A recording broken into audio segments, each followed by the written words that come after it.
چلیں گے وہاں پر عمران خان اظہار خیال کر رہے ہیں۔ احساس کارڈ اور سارا جو فاٹا کا علاقہ ہے ان سب کو احساس کارڈ جس میں 7 لاکھ پہلے 7,20,000 تھا تو وہ 10 لاکھ پہ ہے۔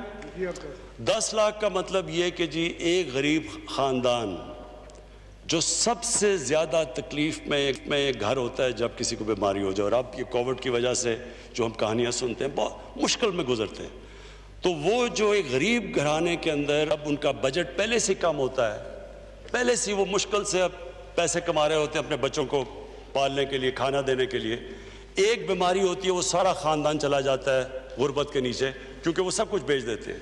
یہ سب سے بڑی پروٹیکشن ہے کہ غریب گھرانے کے پاس پیسے ہوں، وہ جا کے اپنا علاج کروا سکے، اور یہ انشاءاللہ ہم سارا کوریج سارے پاکستان میں کریں گے۔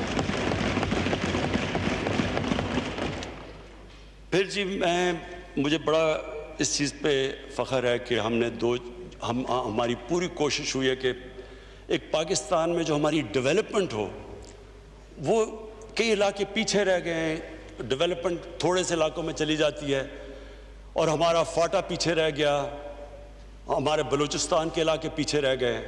تو میں آج یہ جو مجھے اس بجٹ کے اندر سب سے زیادہ خوشی یہ ہے کہ اس کے باوجود کہ ہمارے پاس پیسے کم اکٹھے ہوئے، فاٹا کو انشاءاللہ ہم پوری ایلوکیشن دے رہے ہیں، اور ہم بلوچستان کو ریکارڈ مل رہا ہے پی ایس ڈی پی کے اندر، کبھی اتنا پیسہ نہیں ملا۔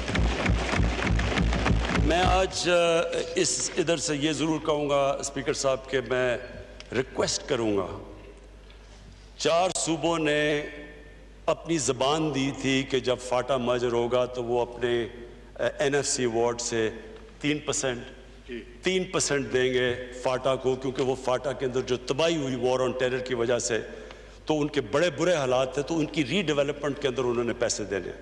میں آج ریکویسٹ کروں گا سارے صوبوں کو کہ آپ نے زبان دی ہوئی ہے یہ پوری کریں، کیونکہ اس علاقے میں خاص ضرورت ہے، اور خطرہ ہے جو میں اب بات کروں گا اگلے جو میرا جو سبجیکٹ ہے وہ یہ کہ اس وقت ہندوستان پوری کوشش کر رہا ہے پاکستان کے اندر ڈی اسٹیبلائزیشن کی۔ آج ہندوستان کو سب سے زیادہ یہ جو ایک ایکسٹریمسٹ، ایک وہ گورنمنٹ جو کہ ایک انتہا پسند گورنمنٹ، جو بالکل اس وقت ان کا صرف گول یہ ہے کہ کسی طرح پاکستان کو سبق سکھایا جائے اور پاکستان کو گرایا جائے، اوپنلی ان کے تھنک ٹینکس کے اندر اوپن ٹی وی کے اوپر وہ بات کرتے ہیں، تو ادھر سے وہ جو ہمیں خطرہ ہے اور جو انہوں نے کیا بھی آپریشنز وہ کرتے ہیں ہماری سافٹ ویلی یا ادھر سے فاٹا سے۔ اس لیے بہت ضروری ہے کہ ہم اس کی ڈیولپمنٹ کریں، اور میں صوبوں سے پھر آپ سے ریکویسٹ کروں گا کہ یہ آپ نے پلیج کیا ہوا تھا، یہ ہماری گورنمنٹ آنے سے پہلے، تو آپ کا جب زبان دی تھی اس کے اوپر پوری طرح عمل کیا جائے۔ میں جی وے فارورڈ کی جو میری صرف میں ختم کرتا ہوں اس چیز کے اوپر، ایجوکیشن کے اوپر۔ میں آج اپنے ایجوکیشن منسٹر شفقت محمود کو خراج تحسین پیش کرتا ہوں۔ ابھی میں بتایا نہیں کیوں، میں اس لیے خراج تحسین پیش کرتا ہوں کہ انہوں نے وہ 2 کام کیے ہیں جو مجھے افسوس سے کہنا پڑتا ہے کہ کبھی کسی نے اس کی طرف توجہ نہیں دیا تھی، تو ان کی پولیٹیکل ول نہیں تھی۔ نمبر 1 کہ پاکستان کے اندر یہ جو 3 خیال کر رہے ہیں 10 سالوں میں ذلت، یہ جو سارا وار آن ٹیرر کے اندر، کہ ہمیں یہ نہیں پتا تھا کہ ہم ان کے ایلائی ہیں یا ان کے دشمن ہیں۔ وہ آگے سے کہتا کہ یہ پاکستانی گورنمنٹ کیوں اپنے لوگوں سے جھوٹ بولتی ہے، کیوں نہیں سچ بولتی ان کے ساتھ، کیوں یہ ڈبل فیسڈ ہے۔ دیکھیں قوم کو آخر میں تو قوم یہ پڑھ رہی تھی، باہر پاکستانی، آپ کو میں بتاؤں ہمارا بہت بڑا اثاثہ، میں سمجھتا ہوں اس ملک کے بہت بڑا ٹیلنٹ باہر بیٹھا ہوا ہے، کم از کم 80-90 لاکھ پاکستانی باہر ہیں، اس میں مزدور ہیں، محنت کش ہیں، لیکن کئی پروفیشنلز ہیں، پڑھے لکھے لوگ ہیں، تو وہ جو وہاں ان کو فیس کرنا پڑا اس سے۔ اسپیکر صاحب جب سے ہماری حکومت آئی ہے، آج ہماری امریکہ سے ریلیشن شپ، جو ہماری کنسسٹنٹلی فارن پالیسی تھی، جو ہماری پالیسی تھی کہ ہم امریکہ کی جنگ میں شرکت نہیں کریں گے، ہم صرف پیس ٹاکس میں، ہم امن میں شرکت کریں گے، ہم جنگ میں شرکت نہیں کریں گے۔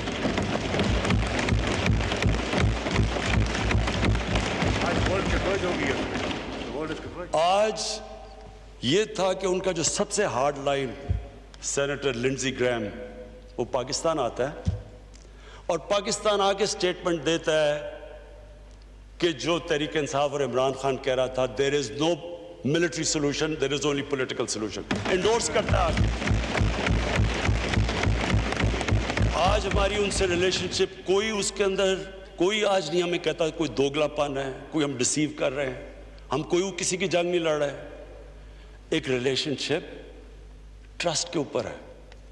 میں یہ نہیں کہہ رہا کہ ہمارا کوئی اس کی وجہ سے کوئی پاکستان کو ہمیں کہنا کہ جی ہمیں ان سے کوئی ایڈ لیں یا کچھ لیں، ایک تو مجھے یہ بھی شرم آتی ہے، سارا وقت ہم یہ ایکسپیکٹ کرتے ہیں، لیکن ہماری ریلیشن شپ اب ہمیں وہ کوئی ذلیل نہیں کر رہا وہاں۔ ہمیں جب بھی وہ میں جو ڈونلڈ ٹرمپ ملا ہے عزت دی ہے اس نے کوئی ہمیں کوئی کہا نہیں کہ جی میرے لیے بلکہ ریکویسٹ کرتا ہے کہ ہماری مدد کرو افغانستان میں امن لانے کے لیے۔ اور اسپیکر صاحب میں بڑا آج اپنی حکومت کو، اپنی فورن پالیسی کو، اپنے فورن منسٹر کو، ان سب کو پھر خراج تحسین پیش کرتا ہوں کہ آج سب اکنالج کرتے ہیں کہ پاکستان کا بہت بڑا ہاتھ ہے جو افغانستان میں پیس ٹاکس کی طرف جا رہا ہے، اور دعا کرتے ہیں اللہ سے کہ افغانستان میں امن ہو تاکہ ہم پاکستان کا اور افغانستان کا بہت فائدہ ہے امن میں، کیونکہ ہمارے ساتھ سارا سینٹرل ایشیا کھل جاتا ہے ٹریڈ کے لیے، اور فیوچر تو ٹریڈ کی ہے۔ میں جی دو اور جو ہماری فورن پالیسی میں، ایک ہمارے سعودی عربیہ سے بڑے زبردست تعلقات ہیں، ہمیشہ رہے ہیں، انہوں نے مدد بھی کی۔ دوسری طرف ایران ہمارا ہمسایہ ہے۔ ہم نے پوری کوشش کی اور کر رہے ہیں کہ کسی طرح سعودی عربیہ اور ایران کے اندر یہ جو پھیلایا جا رہا ہے، اور میں آپ کو یہ یقین دلاتا ہوں کہ یہ ایک ایسے سپوائلرز ہیں، وہ چاہتے ہیں کہ ادھر کانفلکٹ ہو۔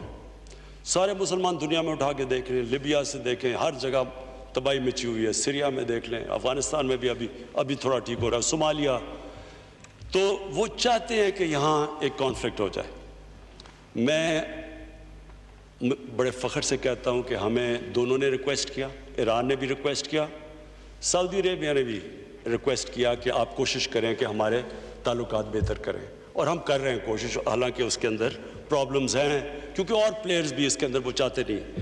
لیکن بات یہ ہے کہ پاکستان آج وہ ملک نہیں ہے جو ہمیں اکیوز کیا جاتا تھا کہ کبھی کسی میں جنگ میں شرکت کر رہے ہیں، کبھی کوئی جنگ کبھی کسی مسئلے کا حل نہیں ہوتا۔ ہم وہ ملک انشاءاللہ بنیں گے جو لوگوں کو اکٹھا کریں گے، ملکوں کو، اور انشاءاللہ مسلمانوں کو اکٹھا کرنے کی کوشش کریں گے۔ میرا آخری فورن پالیسی پہ پوائنٹ انڈیا۔ دیکھیں جی، میں نے یہاں جب پہلے تو ہم نے کوشش کی ہندوستان سے، آپ سب کو پتہ ہے کیونکہ میں نے بات بھی کی نریندر مودی سے کہ کشمیر کا ہمارا ایشو ہے تو یہ ہم بات چیت سے حل کر لیں، اور ٹریڈ میں اگر ہمارا کشمیر کا ایشو حل ہو جائے تو بہت بڑی ایڈوانٹیجز ہیں، دونوں ملکوں کو بڑی ایڈوانٹیجز ہیں۔ غربت اگر کم کرنی ہے تو ٹریڈ آپس میں کر دو۔ ساری دنیا میں یہ ثابت ہوا ہے کہ جتنی ٹریڈ بڑھتی ہے اتنی اسٹینڈرڈ آف لیونگ اوپر چلی جاتی ہے۔ ہمیں شروع میں سمجھ بھی نہ آئے کہ یہ ریلیکٹنس بڑی وہاں تھی اور ایک تکبر بھی تھا وہاں۔ اس کے بعد ان کے الیکشنز آ گئے تو ہم نے سوچا چلیں الیکشنز کے لیے بڑی پلوامہ ہو گیا، آپ کو یاد ہے، پھر الیکشنز ہو گئے تو ہم نے سوچا کہ الیکشنز سے پہلے اس نے بڑا ٹف سٹانس لیا ہوا ہے، کیونکہ یہ اپنا ہندو نیشنلسٹ، یہ جو اس کا ایجنڈا ہے ان کو خوش کرنے کے لیے، ان کو جوڑنے کے لیے ساتھ کر رہا ہے۔ تو ہم تب انتظار کیا ہم نے، لیکن جیسے ہی ان کا الیکشن ہوا تو وہ اور ہی طرف ان کی ایروگنس چلی گئی، اور پھر جب 5 اگست کو انہوں نے کشمیر میں یہ جو اللیگلی کشمیر کو انیکس کر کے اور آرٹیکل 370 ختم کیا، تو مجھے یاد ہے یہیں میں نے ایک تقریر کی اور مجھے اپوزیشن نے تنقید کی کہ جی آپ کیا تاریخ کی باتیں کر رہے ہیں، آپ نے تو تاریخ کا سبق بتا دیا۔ اسپیکر صاحب اب وہ پیچھے چلے جائیں اس دن تو میں نے وہ کیا کہا تھا؟ میں نے یہ کہا تھا کہ ہمارا مقابلہ یہ کوئی انٹرسٹ کے اگینسٹ نہیں ہے، یہ انڈیا اپنے انٹرسٹ نہیں پروٹیکٹ کر رہا، ہمارا ایک آئیڈیالوجی کے خلاف مقابلہ ہے۔ یہ ایک ہندوتا، ایک ہندو سپریمسسٹ، ایک فیشسٹ، ایک نازی انسپائرڈ آئیڈیالوجی کا مقابلہ ہے۔ وہ پاکستان کو سمجھتے نہیں ہیں کہ یہ کوئی ملک جس سے کوئی ان کے تعلقات اچھے ہونے چاہیے، وہ ہمیں ایک اس سٹیٹ ادھر دبا کے رکھنا چاہتے ہیں جو اس وقت ہندوستان میں مسلمان دبایا ہوا انہوں نے۔ تو اسپیکر صاحب میں نے تو یہ تب بھی یہ کہا کہ اس کے بڑے سیریس ریپرکشنز ہیں، کیونکہ یہ جس طرف آپ جا رہے ہیں، اور آپ نے دیکھا ہوگا کہ اب انہوں نے کئی جگہ پہ پاکستان کی کشمیر کو، اپنے آزاد کشمیر کو اندر شامل کیا ہوا ہے، کیونکہ ان کی سوچ کچھ اور ہے۔ اور اس کے بعد میں یونائٹڈ نیشنز گیا، ادھر میں خود لیڈرز کو ملا، سارے ہیڈز، ٹرمپ انکلوڈڈ، جس نے کہا میں کشمیر میں میڈیٹ کروں گا، سب کو میں نے سمجھایا کہ ہندوستان میں ایک عذاب آ گیا ہے، صرف مسلمانوں پہ نہیں، یہ ہندوؤں کے اوپر بھی بہت بڑا عذاب ہے۔ یہ جو آدمی آ گیا ہے یہ ایک فنیٹک ہے، جس نے گجرات میں جو کیا تھا، ایک چیف منسٹر نے اجازت دی 3 دن کے لیے، مسلمانوں کو جس طرح قتل کیا، عورتوں کو ریپ کیا، 1 لاکھ لوگ ریفیوجی ہوئے، تبھی سمجھ آ جانی چاہیے تھی یہ نارمل آدمی نہیں ہے۔ اور میں نے پوری کوشش کی، میں گیا جو امریکہ کا جو سب سے بڑا جو اخبار ہے، نیو یارک ٹائمز، جو کہ اوپینین میکنگ اخبار ہے، اس کے سارے ایڈیٹوریل بورڈ کو میں نے سمجھایا چیک کریں کہ یہ RSS کی کیا کنیکشنز تھی نازیز کے ساتھ، ہٹلر کے ساتھ، یہ کیسے ایڈمائر کرتے تھے۔ انہوں نے خود تحقیقات کی۔ آج آپ دیکھیں، یہ 5 اگست سے آج تک لے لیں، کبھی انٹرنیشنل میڈیا اور امریکن میڈیا میں کبھی بھی ہندوستان کو وہ کرٹیسزم نہیں ہوئی، وہ جو انہوں نے کشمیر کے لیے نہیں بولے جو آج وہ بول رہے ہیں، کبھی بھی ہندوستان کو انٹرنیشنل میڈیا میں وہ کنڈیمنیشن نہیں ہے جو آج مل رہی ہے۔ کبھی پاکستان کو آج بنگلہ دیش کے بننے کے بعد یہ پہلی دفعہ ہے کہ پاکستان کو باہر بہتر میڈیا ملتا ہے بنسبت ہندوستان کے۔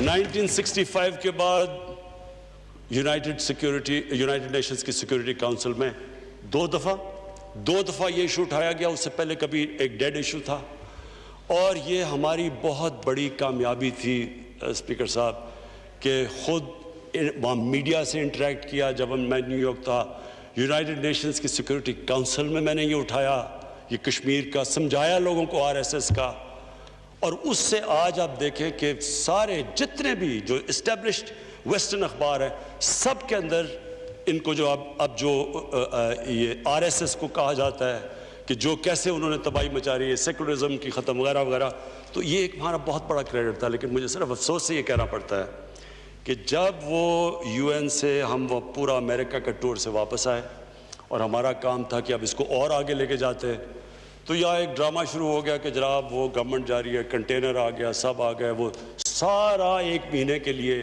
جو پیک جانا چاہیے تھا کشمیر ایشو کا، انفارچونیٹلی وہ نیچے چلا گیا۔ لیکن میں آپ کو یہ کہنا چاہتا ہوں کہ یہ کشمیر ایشو آج دنیا کے اندر ادھر پہنچ گیا ہے، خاص طور پہ نریندر مودی نے پھر وہ حرکتیں کی، وہ جو اس نے 2 لیجسلیشن پاس کی خاص طور پہ مسلمانوں کے لیے، اور پھر جب ٹرمپ آیا تو ٹرمپ کے دوران جو پروگرام ہوا، جو انہوں نے مسلمانوں کا قتل عام کیا، تو یہ دنیا میں اب ایشو بن چکا ہے۔ اب ہمارا کام ہے، ہم اس پورا پلان کر رہے ہیں کہ اس ایشو کو ہم آگے لے کے جائیں۔ کشمیر ایشو ایک ایسا ہے جی کہ میری جو اپنی سمجھ ہے، ہو سکتا ہے میں غلط ہوں، میرے خیال میں یہ پوائنٹ آف نو ریٹرن پہ پہنچ گیا۔ ہندوستان جو 8 لاکھ فوج وہاں رکھ کے ان کو دبانے کی کوشش کر رہا ہے، یہ انسسٹینیبل ہے، اور اس نے کیا کہ کشمیریوں کو بالکل ایلینیٹ کر دیا ہے۔ اب کوئی بھی لیڈرشپ جو پرو انڈیا ہوگی وہ کشمیر میں چل ہی نہیں سکتی، بندوق کے زور پہ وہ کتنا چلے جائیں گے، 80 لاکھ لوگوں کو اس طرح دبا کے، یہ انسسٹینیبل ہے۔ اور میرے خیال میں کہ یہ انشاءاللہ یہ کووڈ کے بعد یہ جب یہ ختم ہوتی ہے تو یہ اب رک نہیں سکتی موومنٹ۔ میں آخر میں اپنی کنکلوڈ کرتا ہوں تقریر. اسپیکر صاحب، کوئی بھی قوم ایک ویژن کے بغیر نہیں چلتی. وہ سیئنگ ہے کہ نیشنز وداؤٹ اے ویژن ڈائی. اس ملک کی ایک ویژن ہے. یہ کسی ویژن کے لیے ملک بنا تھا.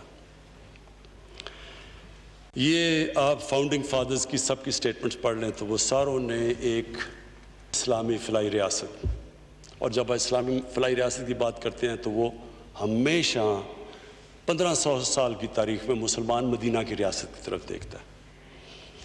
میری اور میری پارٹی کی وہ ہے ویژن کہ ہم نے پاکستان کو مدینہ کی ریاست کے اصولوں پہ کھڑا کرنا ہے. اب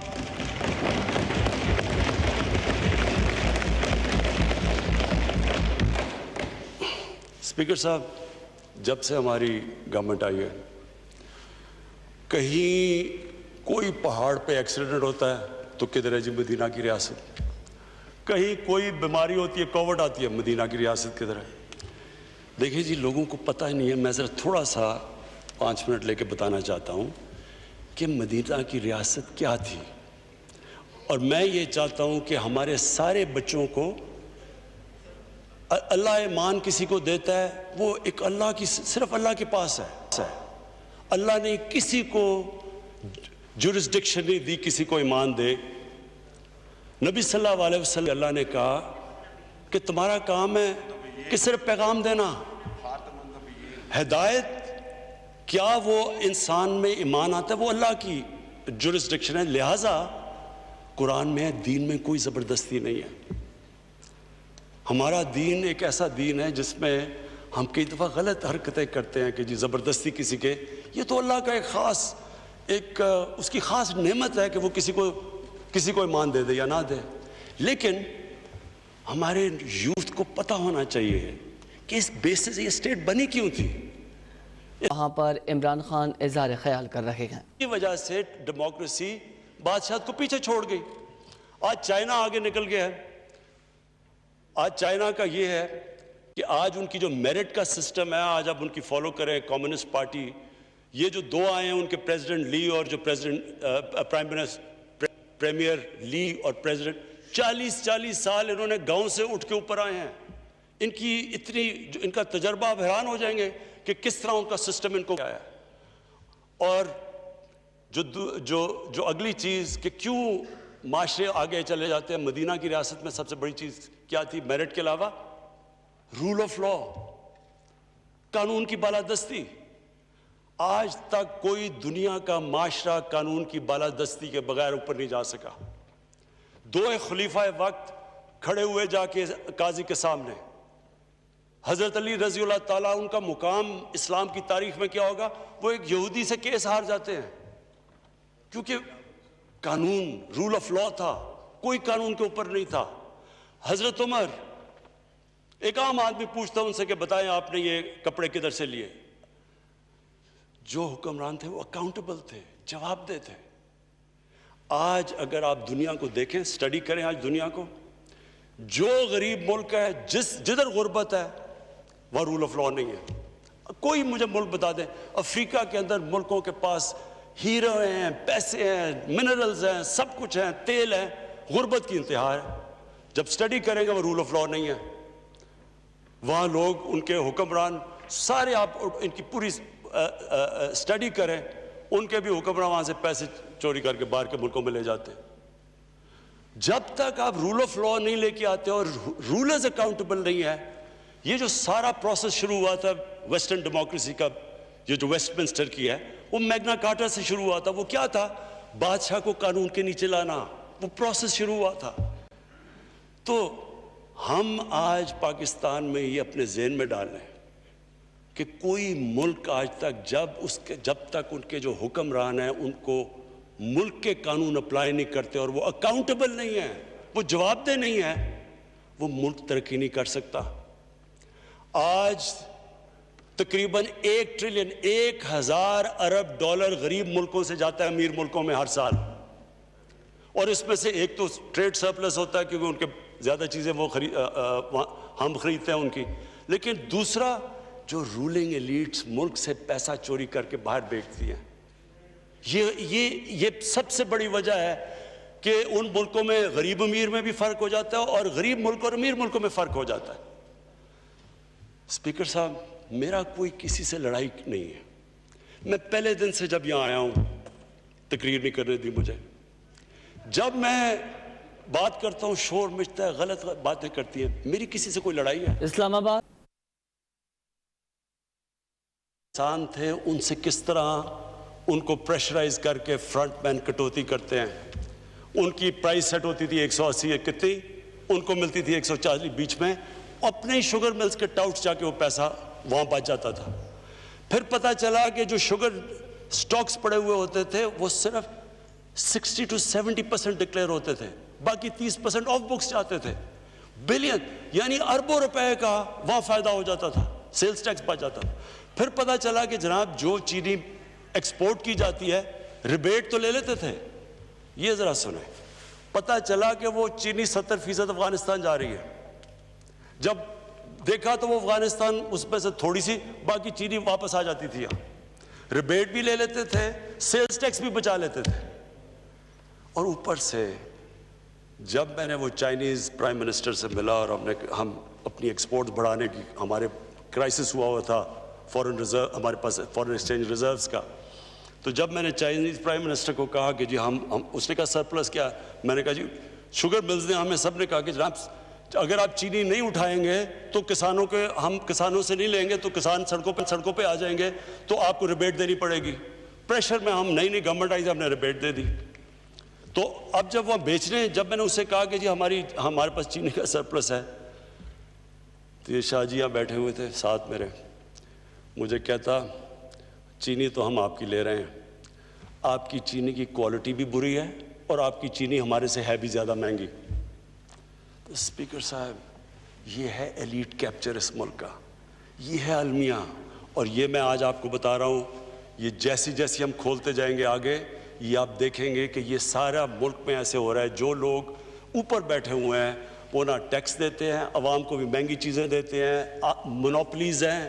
سارے جتنے اسٹیٹ کے ادارے تھے, جتنے ریگولیٹرز تھے, SECP, competition commission of Pakistan, FBI, سب ملے ہوئے تھے. انہوں نے 2 بکس رکھی ہوئی تھیں, ایک بک کے اندر کہ وہ جو آفیشل ہے, دوسری بک کے اندر باقاعدہ رکھا ہوا ہے کہ کین کمشنر کو کتنے تنخواہ جا رہی ہے, وہ FBR والے کو کتنے پیسے جا رہے ہیں. باقاعدہ کتابوں میں لکھا ہوا ہے کہ ساروں کو رشوت دے رہے تھے. تو میں صرف یہ کنکلوڈ کرتا ہوں اسپیکر صاحب, میں اپنی اپوزیشن سے بڑے رسپیکٹ سے کہنا چاہتا ہوں, میری کوئی کسی سے دشمنی نہیں ہے, نہ میں کچھ بدلہ لینا چاہتا ہوں. میں صرف یہ بلیو کرتا ہوں کہ ہمارا ملک, اللہ نے اس کو اتنی نعمتیں دی ہیں, اللہ نے اس سے کیا کیا چیزیں نہیں ہمیں دی, لیکن جب تک اس ملک لا مینس کہ every one is equal in front of law, جب تک رول آف لا اور لیڈرشپ کی اکاؤنٹیبلٹی نہیں ہوگی, ہم بھی وہی سارے بنانا ریپبلکس کی طرح ایک سمندر ہوگا غریبوں کا اور تھوڑے سے امیر لوگ ہوں گے. شکریہ. بریک برائے نماز, وقفہ برائے نماز. آپ کو اپڈیٹ کریں کہ قومی اسمبلی کا اجلاس جاری ہے, وقفہ ہو گیا. اس سے قبل جو ہے وزیر پاکستان عمران خان اظہار خیر